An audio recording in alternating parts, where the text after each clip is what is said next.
اگه تا آخر این ویدیو رو نگاه نکنی شاید خیلی چیزا رو از دست بدی. البته نه چیزایی که الان داریشون، بلکه چیزایی که هیچ وقت اونها رو نداشتی. جالبه مگه میشه آدم چیزایی که نداشته رو از دست بده؟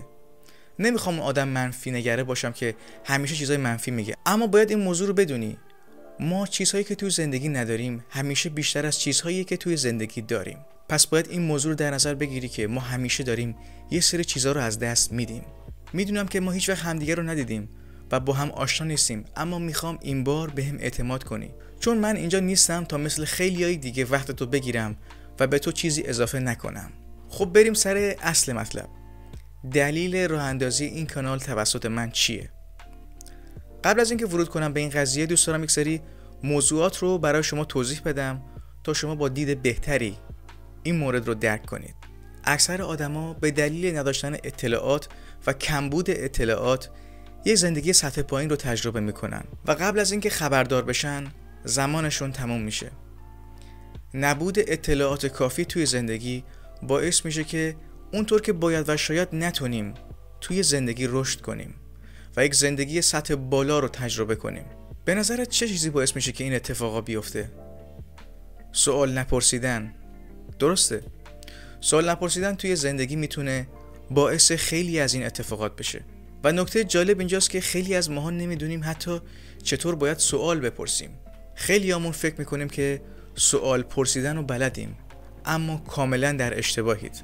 بذارید یه مثال براتون بزنم. وقتی که سریال یا فیلمی داریم میبینیم که توش یک قتل اتفاق افتاده، میبینیم که پلیسا صحنه رو ترک میکنن، صحنه رو خالی میکنن تا یک شخصی به نام کاراگاه بیاد تا بفهمه قضیه چیه.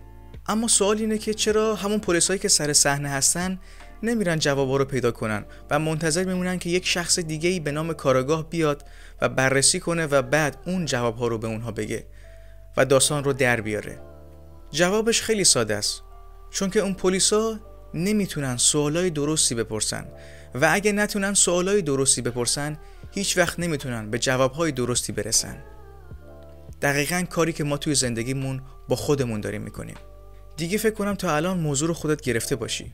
کاراگاه نبودن توی زندگی میتونه آسیب‌های به شدت جدی به ما بزنه و باعث میشه چیزهایی که تو زندگی باید به دست بیاریم رو به دست نیاریم.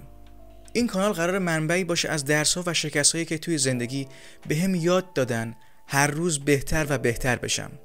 منبعی که با هر ویدیویی که توش آپلود میشه یک قدم تو رو به یک زندگی با کیفیت‌تر هدایت میکنه. حالا این بهتر شدن میتونه توی بیزینست، توی توسعه فردیت، توی روابط اجتماعیت و توی خیلی از زمینه‌های دیگه زندگیت باشه. اما به هر حال در نهایت این تو هستی که تصمیم میگیری جزء افرادی باشی که پذیرای این موضوع هستند یا جزء افرادی هستی که غرورشون بهشون اجازه نمیده تا پیشرفت کنن و مطالب جدید رو یاد بگیرن. مطالبی که قدم به قدم باعث پیشرفت توی زندگیشون میشه.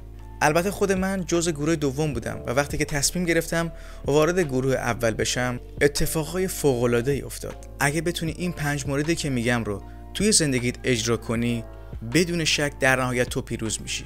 کشف کن، اشتباه کن، شکست بخور، ادامه بده، پیروز شو.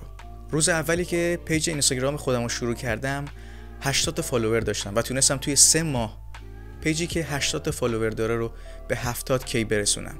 قبل از اون غرور و بهونه‌ای که می آوردم هرگز نمیذاش به این سطح از موفقیت برسم. البته برای من موفقیت آنچنانی نیست، اما خودش میتونه یک شروع باشه. بهونه‌های من نمیذاش که بتونم درآمدهای سطح بالاتری رو تاچ کنم. ازت میخوام که این بار بهم اعتماد کنی. میدونم که ما همون نمیشناسیم، اما قرار اینجا چیزهای کاربردی و مهم توی زندگی رو یاد بگیری و یاد بگیری چطور اقدام کنی و انجام بدی و موفق بشی. و در نهایت میخوام این موضوع رو بهت بگم: بدون پرسیدن سوالهای درست توی زندگی نمیتونیم به جوابهای درستی برسیم. پس باید سوال خودت رو بپرسی.